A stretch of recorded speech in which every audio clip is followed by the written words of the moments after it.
তেল লাগবে সর্বোচ্চ 5 লিটার। এখন আমি যদি নিয়ে রাখি 20 লিটার 25 লিটার, দেখা যায় এইভাবে কিন্তু শুধু একা না, সবাই এরকম করে। আমি প্রায় ২ ঘন্টা যাবৎ অপেক্ষা করে তারপর আমরা এই ৩০০ টাকার তেল পেয়েছি। আসলে এর থেকেই আপনি সন্তুষ্ট কিনা? আ যদি এটা কৃত্রিম ক্রাইসিস হয়ে থাকে তাহলে আমি সন্তুষ্ট না। আর যদি এটাকে আ সত্যিই আসলেই ক্রাইসিস হয়ে থাকে তাহলে এতটুকুতে সন্তুষ্ট। কি মনে হচ্ছে আসলে বাংলাদেশে তো দেখা যায় যে যখনই কোনো একটি কথা শোনা যায় যে আসলে দুর্ভোগ কিংবা কোথাও কোনো একটা প্রবলেম, সাথে সাথে আসলে দাম বৃদ্ধি পেয়ে যায়। যেখানে আসলে আমাদের জ্বালানি মন্ত্রী বলেছিলেন যে ১ মাসের আসলে তেল মজুদ। তারপরে এই ঘটনা আসার কারণটা কি? এটা ২ টা কারণ হতে পারে। আসলে উনার কথা সত্যি, যদি আমাদের জ্বালানি মন্ত্রী যে কথা বলছিল সেটা অবশ্যই হয়তোবা সত্যি। আর যদি আ আরেকটা বিষয় হতে পারে যেটা হচ্ছে আ উনি যে কথাটা বলছে এটা মানুষকে আশ্বস্ত করার জন্য যে আসলে আমাদের ক্রাইসিস নেই। তো এখন দেখা ২ টা বিষয় হতে পারে। মন্ত্রী সাহেবের কথাও সত্যি হতে পারে অথবা আসলে মানুষকে সন্তুষ্ট করার জন্য এই কথা বলতে পারে। ২ টা বিষয় হতে পারে। আসলে এই যে সামান্য পরিমাণ তেল দিয়ে আসলে কতদিন চালানো সম্ভব? আর প্রতিদিন আসলে ২ ঘন্টা লাইনে দাঁড়িয়ে কি তেল নেওয়া এভাবে?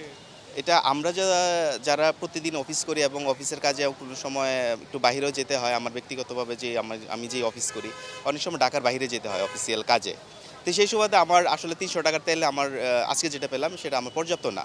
তো এখন কথা হচ্ছে এই যে ক্রাইসিস, এই ক্রাইসিসটা আমরা যারা সাধারণ মানুষ আছি, তারা দেশকে এবং দেশের মানুষকে আশ্বস্ত করার জন্য এতটুকু আমরা চিন্তা করতে পারি যে আসলে ক্রাইসিসটা থাকে আবার কিছুদিন পরে চলেও যায়। তো আসলে আমরা এত ওয়ারিড না হয়ে আমরা একটু ধৈর্য ধারণ করে আস্তে, আস্তে যতটুকু দেয় সরকারের সিদ্ধান্তগুলো মেনে নেওয়াই আমাদের জন্য কল্যাণকর হবে আমার মনে হচ্ছে। ১ ঘন্টা ৪৫ মিনিট লাইনে দাঁড়াইলাম। মহাখালী দাঁড়াইছি মনে হয় ১ ঘন্টা। ওখানে বলছে যে ১২টার পরে আসবে, অনেক বাইক ছিল। তো ওখানে চিন্তা করলাম যে ওখানে পাবো না, ট্রাস্ট এখানে পাবো। তো এখানে প্রায় ১ ঘন্টা ৪৫ মিনিট পর দাঁড়িয়ে এখানে চলে আসলাম। আসলে এই যে বাংলাদেশে অন্য দেশের যুদ্ধ হচ্ছে, বাংলাদেশের কৃত্রিম কিংবা যেভাবেই হোক একটা সংকটময় চলছে, এটা থেকে আসলে আমাদের বেরিয়ে আসার উপায় কি? আসলে দেখেন আমরাই কিন্তু আসলে আমরা নিজেরাই দোষী। আমার দেখা যায় এখন তেল লাগবে সর্বোচ্চ 5 লিটার। এখন আমি যদি নিয়ে রাখি 20 লিটার 25 লিটার, দেখা যায় এইভাবে কিন্তু শুধু একা না, সবাই এরকম করে। দেখা যায় একটা এমনি এমনি কিন্তু সরকার বলছিল যে 20 দিনের মতো আমাদের মজুদ বাংলাদেশে আছে। ঠিকই কিন্তু থাকতো যদি নিয়মিত সবাই চলতো। আমরা বাঙালি বলে কথা, 1 লিটারের বদলে 5 লিটার নাই, 5 লিটারের বদলে 20 লিটার নাই, যে কারণে এরকম আসলে এটা ঘাটতি দেখা দেবে যে কারণেই। আসলে যতটুকু প্রয়োজন নাই আসলে এর থেকেও বেশি নিয়ে রিজার্ভ রাখা। হ্যাঁ, আমরা হ্যাঁ। আসলে গণমাধ্যমে দেখি যে অনেকে আসলে ট্যাঙ্কি ফুল করেও রাখে, যে আসলে 2 লিটার তেলও আসলে কখনো ভরতো না।